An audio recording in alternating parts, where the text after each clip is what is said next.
का कार्यक्रम अमेरिका के चुनाव के बारे में।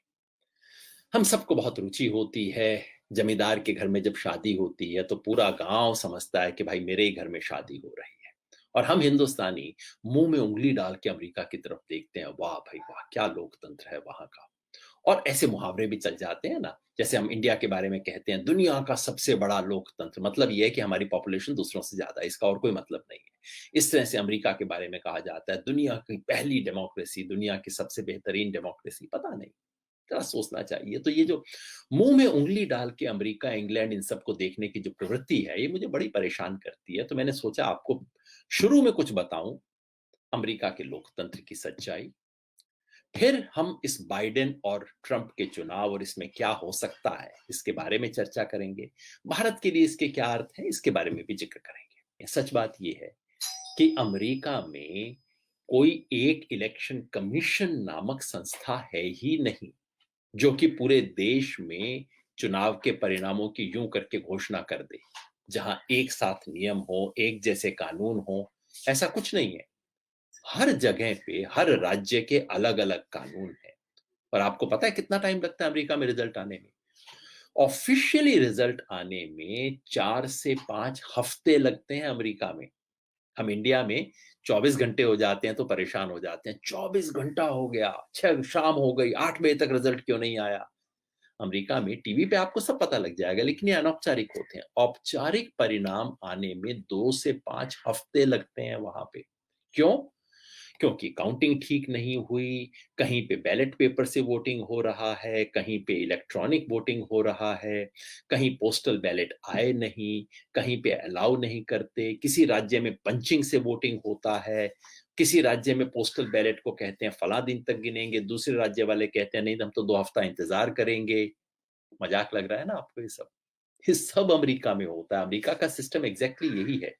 और सब 2000 का जब चुनाव हुआ था, जब जॉर्ज बुश जीते थे, वहां सब चीजें खुल के सामने आ गई थी।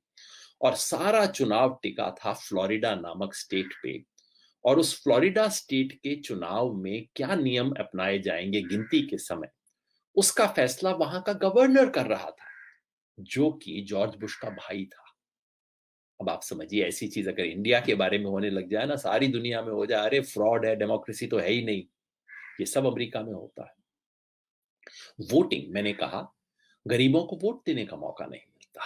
अमेरिका के चुनाव में सच्चाई ये है कि वहां गरीब अक्सर, क्योंकि हमारे यहाँ पे क्या है कि वोट देने का आपका अधिकार है, चुनाव आयोग की जिम्मेवारी है कि आपको वोटर लिस्ट में डाले। अमेरिका में क्या है, हर बार ये आपकी जिम्मेवारी है कि आप अपने आप को वोटर लिस्ट में डलवाइए। इसका नतीजा क्या होता है? बहुत गरीब लोग, जिनके लिए दिक्कत होती है क्योंकि रजिस्ट्रेशन की रिक्वायरमेंट हो जाती है, ये कागज लाओ, वो कागज लाओ, कागज के चक्कर में कौन लोग छुटते हैं? गरीब लोग, साधारण लोग। ये जो छोटा सा ग्राफिक मैं आपको दिखा रहा हूं, स्क्रीन शेयर हम कर सकते हैं 1 मिनट के लिए। ये छोटा सा ग्राफिक है अमेरिका के बारे में, जो बताता है कि कौन लोग सामान्यतः वोट देते हैं और कौन लोग नहीं देते हैं। ये देखिए, ये रेस के हिसाब से है। हिस्पैनिक, दूसरी जातियों के लोग, सबसे ज्यादा कौन वोट कर रहे हैं? व्हाइट लोग। ये जो आप देख रहे हैं, व्हाइट लोग सबसे ज्यादा कर रहे हैं, दूसरी रेसेस वाले उनसे कम वोट करते हैं। ये आमदनी का देखिए, इधर सबसे अमीर लोग हैं, उधर सबसे गरीब लोग हैं। गरीब लोग कम वोट डालते हैं, अमीर लोग ज्यादा वोट डालते हैं। अब इसको हम हटा सकते हैं स्क्रीन को 1 मिनट के लिए। तो कि सुप्रीम कोर्ट में, अमेरिका में बिल्कुल स्पष्ट रूप से सुप्रीम कोर्ट के जजों पे पार्टी का लेबल लगा होता है। और खुल के गिनती होती है कि 9 में से अब तो 6 रिपब्लिकन हो गए। आरोप नहीं है, बिल्कुल खुल्लम खुल्ला अब ये 6 हो गए हैं। हाल ही में सुप्रीम कोर्ट की एक जज की मृत्यु हुई। ट्रंप का इलेक्शन आने वाला था, मुश्किल से 2 महीना बचा था। वहां का राष्ट्रपति नॉमिनेट करता है जज को। और उसमें कोई इसका दिखावा भी नहीं होता कि भाई हम निष्पक्ष व्यक्ति को जज बनाएंगे। 2 महीने बचे थे, ट्रंप ने फटाफट दनादन एक दूसरी महिला को चुना जो कि खुल के उनकी पार्टी की सपोर्टर थी। ट्रंप के पास सेनेट के अंदर भी मेजॉरिटी थी, और उन्होंने बेशर्मी से उस जज को लाया, ताकि अब सुप्रीम कोर्ट के जो 9 जज हैं, उसमें रिपब्लिकन पार्टी की मेजॉरिटी हो जाए। कभी आपने सोचा? हमारे देश में हम न्यायपालिका पे कई बार गुस्सा करते हैं, मैं भी बहुत बार करता हूँ। लेकिन कम से कम हमारे देश में ऐसी गिनती नहीं होती ना कि 29 में से 18 जज बीजेपी के, 10 जज कांग्रेस के, ये तो गिनती नहीं होती। अमेरिका में बिल्कुल खुल्लम-खुल्ला बेशर्मी से ये सब मामला होता है। मजे की बातें हैं ना? आप और देखिए क्या कुछ होता है अमेरिका के अंदर। वहाँ अ, जो मैंने बताया वहाँ और जो नस्लों के साथ व्यवहार, अब आप ही देखिए, आपने देखा होगा ब्लैक लाइव्स मैटर क्या था?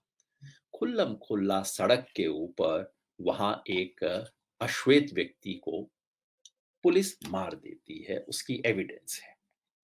और वहां सड़कों पर प्रोटेस्ट हो रहा है, इतना कुछ हो रहा है, अंत में कोई फर्क नहीं पड़ता। उस व्यक्ति को सजा मिलेगी नहीं मिलेगी हम जानते नहीं है। और अमेरिका के अंदर ब्लैक्स की स्थिति मोटे तौर पे ये है कि रिपब्लिकन पार्टी वाले कहते हैं कि भाई हम ब्लैक्स के लिए कुछ काम क्यों करें, वो तो हमें वोट ही नहीं देते। क्योंकि अमेरिका के अंदर वोटिंग जो है बिल्कुल एक तरफा होती है। मैं आपको दिखा देता हूं कि अमेरिका के अंदर ब्लैक और व्हाइट की वोटिंग का क्या मामला है। ये आपको मोटे तौर पे बताता है कि अमेरिका के ब्लैक और व्हाइट लोग किस तरह से वोट देते हैं। जो नीला आप देख रहे हैं स्क्रीन के ऊपर, ये नीला है डेमोक्रेटिक पार्टी और लाल है रिपब्लिकन पार्टी। ये सामान्यतः रंग इस्तेमाल किए जाते हैं। अब आप देखिए उम्र के हिसाब से जो यंग लोग हैं उनमें 65% ब्लैक बाइडेन के साथ हैं, बहुत थोड़े ट्रंप के साथ 10% से भी कम हैं। थोड़ा सा बदलता है अब ऊपर की उम्र में। और 65 साल की उम्र के वालों के बीच में आते आते तो लगभग 90% डेमोक्रेट है। मतलब मोटे तौर पे आप ये देख सकते हैं, पूरा ये जो स्क्रीन है दिखा रहा है कि अश्वेत लोग डेमोक्रेटिक पार्टी के साथ बंधे हुए हैं। उनका वोट बैंक है, भारत की राजनीति की भाषा में कहें तो अमेरिका में कहते हैं कि भाई वो तो वोट बैंक है, उनके लिए हम क्यों करें। तो रिपब्लिकन पार्टी कहती है ब्लैक्स के बारे में कि भाई हमें तो उनका वोट ही नहीं मिलता, हम क्यों उनकी परवाह करें। और डेमोक्रेटिक पार्टी क्या कहती है? डेमोक्रेटिक पार्टी कहती है कि देखो उनके पास रास्ता ही क्या है, ले दे के वोट तो उन्हें हमें ही देना है, हम उनकी क्यों परवाह करें। अमेरिका की राजनीति में ब्लैक अनाथ है। कई लोग कहते हैं कि भारत की राजनीति में मुसलमान के साथ भी लगभग कुछ वैसी स्थिति आ गई है, लेकिन आज मैं भारत की बात कम करूंगा। ये दो पार्टी सिस्टम करता क्या है? और ये अमेरिका का जो विशुद्ध प्रसिद्ध टू पार्टी सिस्टम है वो क्या है? इसलिए नहीं कि अमेरिका के लोग सिर्फ दो पार्टियां चाहते हैं। 200 साल से उन्होंने ऐसे कानून बनाए हैं जिसकी मदद से वहां तीसरी पार्टी घुस ना सके, तीसरी पार्टी के लिए दरवाजे बंद कर दिए। अरे उससे तो हमारा देश कितना अच्छा है कि नई पार्टियां कभी कभार तो घुस पाती हैं। पैसा बाकायदा वहां की संसद की तरफ से दोनों पार्टियों को पैसा बांटा जाता है। हर साल दोनों पार्टियां मिल बैठ के पैसा बांटती हैं। इतना तुम ले लो, इतना तुम ले लो। इसको बाई पार्टीजन कंसेंसस कहते हैं। और दोनों के फाउंडेशंस के नाम से दोनों को लाखों डॉलर दे दिए जाते हैं कि तुम अपनी अपनी पार्टी चलाओ। तो दोनों मिल बैठ के साधनों का बंटवारा करती हैं। अमेरिका की डेमोक्रेसी में ये सब होता है। मैंने अश्वेतों की बात कही, महिलाओं की स्थिति।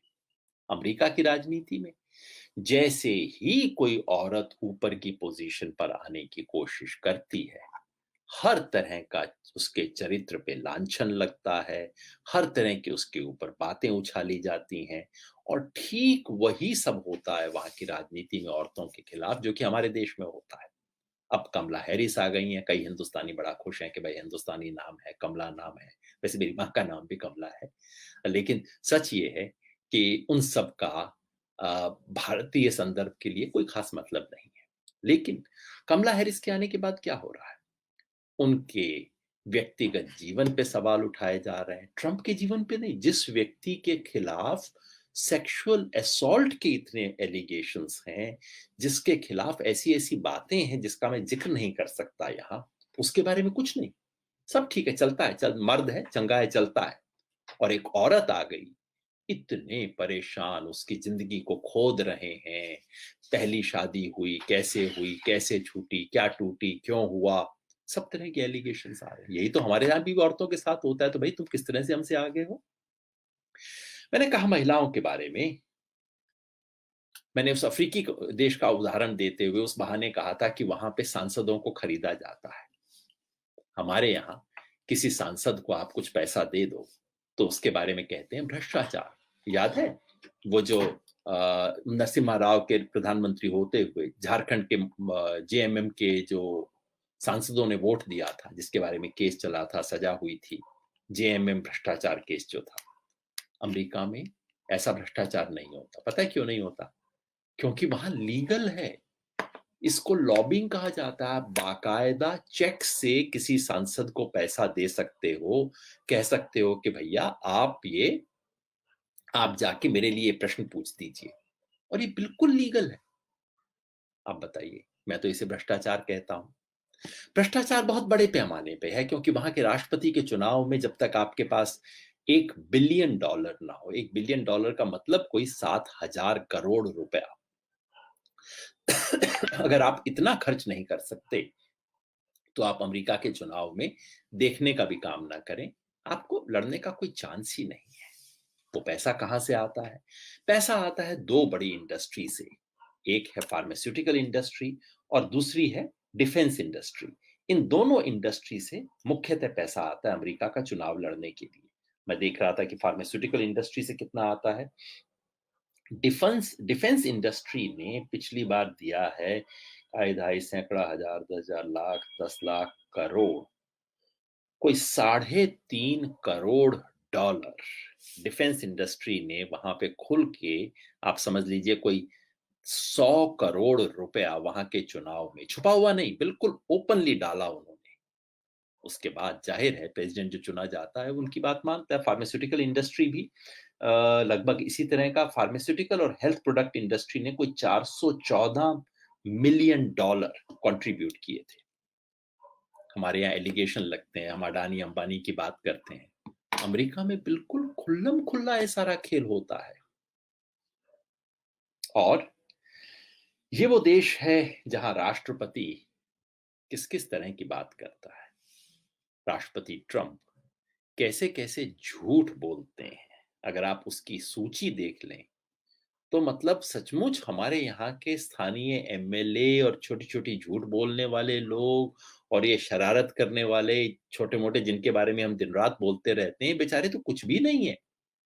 खुल्लम खुल्ला राष्ट्रपति रोज झूठ बोलता है। झूठ बोलते हैं, नस्ली हिंसा को भड़काते हैं। मतलब राष्ट्रपति खुल के व्हाइट सुप्रीमेसी, वहां का जो गोरे लोग हैं उनके पक्ष में खड़े होके, और बाकी सबको गाली देने का काम प्रेसिडेंट खुल के करता है। उस सबको लोकतंत्र बोला जाता है। मैं चाहता था ये सब बातें आपके सामने कहना, इसलिए नहीं कि मैं नहीं मानता कि वहां लोकतंत्र है, नहीं होना चाहिए इत्यादि, या ये मैं नहीं कहना चाहता इसलिए जो हमारे यहाँ होता है सब चलता है, नहीं। मैं केवल ये चाहता हूं कि हम समझें कि काबुल में गधे भी होते हैं, खूब गधे होते हैं काबुल में। अमेरिका के अंदर ऐसा बहुत कुछ हो रहा है, और इसलिए हमें अपने लिए अपनी मर्यादा के सूत्र स्वयं बनाने होंगे। और ये जो सारा है ना कि भाई अमेरिका में बहुत शानदार कुछ लोकतंत्र चल रहा है, ऐसा कुछ नहीं है। हर जगह लोकतंत्र का संघर्ष है, हर जगह कुछ करने की जरूरत है। और ये जो बाइडेन और इनका चुनाव हो रहा है, इस चुनाव में ट्रंप के बारे में तो खैर सारी दुनिया कहती है। अब आप ही सोचिए कि इस तरह का मूढ़ किस्म का व्यक्ति अगर कहीं का राष्ट्रपति बनता है तो उस देश की क्या स्थिति होगी। तो लोग कहते हैं कि हाँ ट्रंप को तो हारना चाहिए, लेकिन दूसरी तरफ बाकी लोग बताते हैं कि भैया बाइडेन भी उससे कोई बहुत अलग नहीं है। हाँ, उस तरह की मूर्खता की बातें नहीं करता, उस तरह के झूठ पब्लिक में आके साफ खुल्लम खुल्ला बोलना ट्रंप के मुकाबले में तो हर कोई व्यक्ति देवता ही दिखाई देता है। लेकिन ये बाइडेन भी कोई कम नहीं है। चाहे वो रेस का सवाल हो, चाहे पैसे का सवाल हो, चाहे अपने जीवन में मर्यादा का सवाल हो, और चाहे बड़ी बड़ी कंपनियों से रिश्ते का सवाल हो, या दुनिया में लोकतंत्र को बनाए रखने की बात हो, इन सब पे बाइडेन की वास्तविक पोजीशन दरअसल ट्रंप से कोई बहुत अलग है नहीं। अमेरिकी समाज है, अमेरिकी व्यवस्था है, ये अमेरिका का सच्चा लोकतंत्र है। अब आप पूछेंगे इसके बावजूद भी लोकतंत्र चलता क्यों है वहां? कुछ चीजें हैं जो हमसे बहुत बेहतर हैं, जिसके बारे में हमें सोचना चाहिए। एक ये कि सब कुछ होता है लेकिन वहां मीडिया सचमुच सवाल पूछता है। ट्रंप चाहे कुछ कर ले, उनको प्रेस कॉन्फ्रेंस में आके जवाब देना पड़ता है। और जब सवाल पूछे जाते हैं तो तीखे से तीखे सवाल उनसे पूछे जाते हैं। उधर वहां की संस्थाएं, छोटा सा कोर्ट, सुप्रीम कोर्ट में सब कुछ होता रहता है, लेकिन वहां छोटा सा मजिस्ट्रेट का कोर्ट भी बड़े से बड़े आदमी से सवाल पूछ सकता है। जैसे फिलहाल गूगल के ऊपर मुकदमा चल रहा है, छोटे से कोर्ट में मुकदमा है, लेकिन गूगल को सवालों का जवाब देना पड़ेगा। संस्थाएं अच्छा काम करती हैं, ऊपर के जो जो उसका स्ट्रक्चर है वो बहुत ही सुपरफिशियल सा स्ट्रक्चर है। खैर, इसके बारे में कभी और बात, लेकिन मैं आपको थोड़ा सा दिखाना चाह रहा था कि इस बार चुनाव में क्या संभावना है, क्या होना चाहिए। और इसके लिए मैं सहारा लेता हूं एक वेबसाइट का, जिसका नाम है 538.com। 538 का मतलब है 538 वहां, ये देखिए वेबसाइट का नाम है 538.com। 538 इसलिए क्योंकि वहां पे अमेरिका के प्रेसिडेंट का जब चुनाव होगा तो कुल 538 वोट हैं, आप ऐसा समझ लीजिए। वहां की सेनेट और कांग्रेस के मिला के 538 लोग होते हैं। इसलिए चुनाव में अंततः ये फैसला होता है कि 538 में से किसको, बाइडेन को कितने मिलेंगे, ट्रंप को कितने मिलेंगे, उसके आधार पे होता है। ये एक वेबसाइट है, ये वेबसाइट बहुत अच्छा सूचना देती है अमेरिका के चुनाव के बारे में, पोल स्ट्रीम के बारे में। क्योंकि मैं तकनीकी रूप से काम पहले कभी करता रहा हूँ, इसलिए मेरी हमेशा रुचि रही है। ये वेबसाइट, ये देखिए पहला ग्राफिक जो हम देख रहे हैं वो ये है कि अमेरिका के कितने लोग कहते हैं कि ट्रंप के काम को अप्रूव करते हैं, कितने कहते हैं डिसअप्रूव करते हैं। जो ना खुश हैं वो हैं इस समय लगभग 53%, और जो लोग खुश हैं उसके काम से वो सिर्फ 44%। कोई 8% का स्पष्ट फासला है। राष्ट्रपति 4 साल काम कर चुका है और उसके बाद लोग कहते हैं ना, ना कहने वाले ज्यादा हैं, हाँ कहने वाले कम है। इसका मतलब मामला गड़बड़ है। ये पूरा ग्राफिक जो दिखाया जा रहा है पिछले 4 साल का इतिहास दिखाया जा रहा है। एक जमाने में तो इतना बड़ा फासला हो गया था, फिर फासला कम हुआ, चुनाव के नजदीक आके इस साल फासला और बढ़ा, अब थोड़ा सा कम हो गया है, लेकिन कुल मिला के मिस्टर ट्रंप शुरू से अब तक अनपॉपुलर चल रहे हैं। जिसका मतलब वोट क्या पड़ेंगे। ये दूसरा ग्राफिक जो आप देख रहे हैं ये आपको बताता है कि वोट में कौन आगे है। ये ओपिनियन पोल के ऊपर आधारित है। आप देख सकते हैं, ये मैं आपको दिखाऊंगा इस साल की शुरुआत से। ये देखिए, ये इस साल में अप्रैल के महीने का मैं आपको आंकड़ा दिखा रहा हूं। इस साल अप्रैल के महीने में ऐसा लग रहा था कि ट्रंप और बाइडेन दोनों बहुत नजदीक आ गए हैं। बाइडेन को वोट देने वाले 47% थे, ट्रंप को वोट देने वाले 44% थे। फासला सिर्फ 3% का बड़ा था। ये वो समय था जबकि अमेरिका के अंदर अभी कोरोना वायरस बहुत बड़ी बीमारी नहीं बना था, और ट्रंप बड़ी लप्पेबाजी कर रहे थे, चिंता मत करो मैं 15 दिन में खत्म कर दूंगा। हमारे यहाँ पे भी बोल रहे थे ना मोदी जी की 21 दिन में खत्म कर दूंगा, ट्रंप भी यही सब कर रहे थे। धीरे धीरे फासला बढ़ना शुरू हुआ, 9%, फिर उसके बाद बीच में एक स्टेज आई कि 10% तक फासला हो गया। अब वो थोड़ा सा घटा है, लेकिन आज की तारीख में भी लगभग 9% का फासला है। यानी कि जब अमेरिका के लोगों से पूछा जाता है कि किसको वोट दोगे, बाइडेन को या ट्रंप को, तो 52% कह रहे हैं कि हम बाइडेन को वोट देंगे, 43% कह रहे हैं कि हम ट्रंप को वोट देंगे। 9% का फासला है। सामान्यतः इसका मतलब होना चाहिए कि कोई बात ही नहीं है, 9% से आगे है, इसका मतलब तो बाइडेन जीतेगा ही जीतेगा। लेकिन मामला इतना आसान नहीं है। ये एक और आपको मैं दिखाता हूं, अमेरिका के अंदर चुनाव का तरीका बहुत अलग है। ये बात हमें समझनी होगी। अमेरिका के अंदर लोग वोट डालते हैं अपने प्रेसिडेंट के लिए, लेकिन उसको गिनने का तरीका ये नहीं है कि कितने लोगों ने अमेरिका में बाइडेन को वोट दिया, कितनों ने ट्रंप को वोट दिया, जिसको ज्यादा वोट मिला वो जीत जाएगा ना। ऐसा नहीं होता अमेरिका के अंदर। ये भी संभव है कि ट्रंप को वोट कम मिले लेकिन वो चुनाव जीत जाए। दरअसल पिछली बार यही हुआ था। पिछली बार हिलरी क्लिंटन और ट्रंप के अंदर जब चुनाव हुआ था, कुल मिला के हिलरी क्लिंटन को ज्यादा अमेरिका के लोगों ने वोट दिया था, ट्रंप को कम वोट मिले थे, लेकिन चुनाव ट्रंप जीत गए थे। ये कैसे होता है, इसका मैं गणित आपको बताता हूं। क्योंकि अमेरिका का बहुत अलग किस्म का सिस्टम है।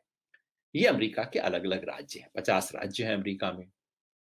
और ये लाल और नीला रंग इस हिसाब से दिया गया है कि लाल रंग वाले वो राज्य हैं जहां रिपब्लिकन आगे रहते हैं, गुलाबी वो हैं जहां वो आगे हैं लेकिन इतना ज्यादा नहीं, गाढ़ा नीला रंग उनको दिया गया है जहां डेमोक्रेट जीतते ही जीतते हैं, और हल्का नीला रंग वो जहां वो आगे हैं लेकिन गारंटी नहीं है, और पीला रंग उन राज्यों को दिया गया है जहां दोनों पार्टियां एक दूसरे के मुकाबले में खड़ी रहती हैं। ये सब क्यों किया गया है? क्योंकि अमेरिका के सिस्टम में, और ये बात ध्यान से समझने की है, अमेरिका के अंदर जो सिस्टम है, उस सिस्टम में गिनती राज्यवार होती है। अब आप कहेंगे हमारे यहाँ पे भी तो राज्यवार होती है। नहीं नहीं, बहुत बड़ा फर्क है साहब। हमारे यहाँ उत्तर प्रदेश में चुनाव होता है, 80 सीटें हैं, तो आप कहते हैं कि चलिए इसमें बीजेपी 61 सीट जीत गई, न 10 सीटें सपा को आ गई, 9 सीटें बसपा को आ गई, 2 कांग्रेस को आ गई, इत्यादि इस तरह का परिणाम आता है। अमेरिका का राष्ट्रपति का जो चुनाव है, ये बड़े अजीब सिस्टम से होता है। इसमें क्या करते हैं, हर राज्य में गिनती करते हैं, और उस राज्य में जिस उम्मीदवार को ज्यादा वोट आते हैं, उसको सारे के सारे सीट उस राज्य के दे देते हैं। समझ आया? ये ऐसे हुआ, मान लीजिए उत्तर प्रदेश की में 80 सीटें हैं, हरियाणा में 10 सीट हैं, दिल्ली में 7 सीट हैं।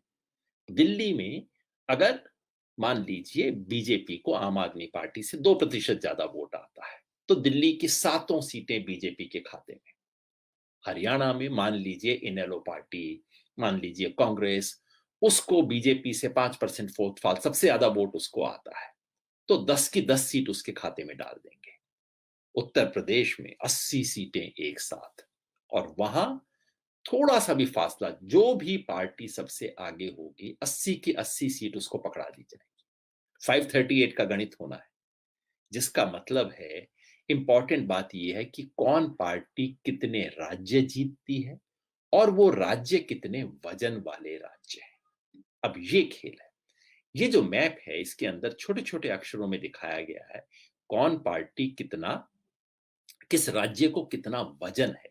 यूं तो आप देख रहे होंगे कि खूब सारे लाल रंग के राज्य हैं, तो हो सकता है रिपब्लिकन आगे हैं। नहीं नहीं नहीं, ये असली खेल नहीं है। असली मामला ये है कि अमेरिका में ज्यादातर आबादी या तो कोस्ट पे रहती है। यहां जो मैं घुमा रहा हूं, ये ईस्ट कोस्ट कहलाता है अमेरिका का। ईस्ट कोस्ट में खूब आबादी है, बहुत ज्यादा आबादी यहां है। दूसरी आबादी ज्यादा है वेस्ट कोस्ट, ये जो कैलिफोर्निया और फिर उसके बाद नीचे जो मेक्सिको से जुड़ा हुआ इलाका है, ज्यादातर आबादी यहाँ है। और ये जो लाल रंग वाले आपको दिख रहे हैं, यहाँ आबादी बहुत कम है, इसलिए वजन इनका ज्यादा है। अब ये कैलिफोर्निया देखिए, मैंने कैलिफोर्निया राज्य पे जो रखा है उंगली, कैलिफोर्निया के पास 55 वोट है। और आपको उसके पड़ोस में दूसरा एक राज्य कोई दिख रहा होगा, जो लगभग उस जैसा ही बड़ा दिखाई देगा। ये देखिए दूसरा राज्य मोंटेना, इसमें सिर्फ 3 वोट है। तो कैलिफोर्निया नीला है, मोंटेना पिंक है, कोई फर्क नहीं पड़ता, कैलिफोर्निया से फर्क पड़ेगा। 55 वोट है। इस तरह से वोट वहां गिने जाते हैं। इसलिए इस बार के चुनाव का यदि आपको गणित समझना है, तो आप इस सांप की मदद से देख सकते हैं। बहुत सुंदर ग्राफिक है। वैसे मेरे को ग्राफिक्स मेरी कमजोरी है। कोई सुंदर सा ग्राफिक होता है तो मुझे हमेशा लगता है कि वाह क्या बात है, कैसे शानदार तरीके से समझाई है। ये जो ग्राफिक है, इसमें क्या किया इन्होंने, हर राज्य को, ये सांप है, लंबा सा सांप है देखिए, एक तरफ लाल, दूसरी तरफ नीला। जो राज्य जितना पक्का डेमोक्रेट्स का समर्थक है, उतना ही उसको सांप के शुरू में रखा गया है। उसके बाद धीरे धीरे धीरे धीरे दूसरे राज्य आते जाते हैं, और लंबाई के हिसाब से जो राज्य का वजन जितना लंबा है, वो उतना ही बड़ा। तो इस वक्त हम जिस राज्य को देख रहे हैं, ये है न्यूयॉर्क। न्यूयॉर्क, जहां बाइडेन पक्का जीतेंगे ही जीतेंगे, क्योंकि 84%, ये 64% वोट बाइडेन को है, ट्रंप को सिर्फ 34% है। तो सोचने की बात ही नहीं है। मतलब ये कि अमेरिका के चुनाव में कई राज्य हैं जिन राष्ट्रपति के चुनाव में आपको सोचने की जरूरत ही नहीं है कि वहां क्या होगा। न्यूयॉर्क में क्या होगा, कैलिफोर्निया में क्या होगा, ये कैलिफोर्निया, यहां भी सोचने की कोई जरूरत ही नहीं, क्योंकि कैलिफोर्निया में बाइडेन को 63% वोट आ रहे हैं, ट्रंप को 34। अगर 2-4% इधर उधर हो भी जाता है, कोई फर्क नहीं पड़ता है। तो ऐसा अजीब सिस्टम है कि इन सब राज्यों के बारे में आपको सोचने की जरूरत ही नहीं है। यहाँ के लोग वोट ज्यादा कम डाल भी दें, कम डालेंगे, कोई फर्क नहीं पड़ता। यहाँ प्रेसिडेंशियल कैंपेनिंग नहीं होती, सबको पता है कि एक तरफा खेल है, इसमें देखने की क्या जरूरत है। इसी तरह से उस तरफ भी, यहाँ ये कुछ राज्य हैं जो पक्का रिपब्लिकन्स के साथ हैं। ये वेस्ट वर्जीनिया, छोटे छोटे राज्य हैं, लेकिन इसमें कुछ अपेक्षाकृत बड़े राज्य भी हैं, अल्बामा है, मिसिसिपी है, कुछ और बड़े राज्य हैं। लेकिन रिपब्लिकन पार्टी कई छोटे-छोटे राज्यों में आगे है, डेमोक्रेट कई बड़े-बड़े राज्यों में आगे है। सारा खेल कुल मिला के 6-7 राज्यों पे है, जिनमें से एक है पेंसिल्वेनिया, जहां आज की तारीख में बाइडेन आगे हैं, लेकिन फासला 4-5% का है, पूरा किया जा सकता है। और और पेंसिल्वेनिया का वजन कितना है? 20 वोट उसके हाथ में है। एरिज़ोना, उसके पास भी 20 से ज़्यादा, उसके पास 11 वोट हैं, वहाँ भी नज़दीकी का मामला है। नॉर्थ कैरोलिना, इनके 15 वोट हैं, नज़दीकी का मामला है। लेकिन फ़िलहाल और फ्लोरिडा, जिसके पास 29 वोट हैं, और वहाँ इस वक़्त बाइडेन थोड़ा-सा आगे चल रहे हैं, 50%, ट्रंप 48%। मोटे तौर पे कहानी क्या है? मोटी कहानी ये है कि सारा खेल इन 5-7 राज्यों का है। इन 5-7 राज्यों में अगर बाइडेन जीत जाते हैं, जैसा कि आज की तारीख में लग रहा है, तो चुनाव जीते हुए हैं, कोई फ़र्क नहीं पड़ता। ट्रंप को ना सिर्फ अपने राज्य बचा के रखने हैं जो उनके नाम पे आए हैं, टेक्सास बड़ा राज्य है, ओहायो बड़ा राज्य है, लेकिन उनको इनमें से कुछ राज्य छीनने भी पड़ेंगे। फ्लोरिडा, नॉर्थ कैरोलिना, जिस सब में पिछली बार ट्रंप जीते थे, लेकिन इस वक़्त पीछे चल रहे हैं। सारा का सारा खेल कुछ चंद राज्यों का खेल होता है। इसलिए 3 तारीख को जब चुनाव होंगे, तो आप देखेंगे कि क्या संभावनाएँ आती हैं। फिलहाल संभावना ये जो 538 है, उसके हिसाब से ये है। वो कह रहे हैं कि बाइडेन के जीतने की संभावना 90% है। ट्रंप के जीतने की संभावना सिर्फ 10% है। लेकिन एक बात याद रखिए, पिछली बार भी ऐसा ही कहा गया था। पिछली बार भी कह रहे थे कि 80% चांसेस उनके हारने के हैं ट्रंप के, 20% चांसेस जीतने के हैं, और ट्रंप जीत गए थे। क्योंकि पिछली बार अमेरिका में बहुत ऐसे लोग थे जो मुंह से बोलना नहीं चाहते थे कि मैं ट्रंप जैसे आदमी को पसंद करता हूं, लेकिन चुपचाप से जाके उसको वोट डाल आए थे। इस बार भी ऐसा हो सकता है।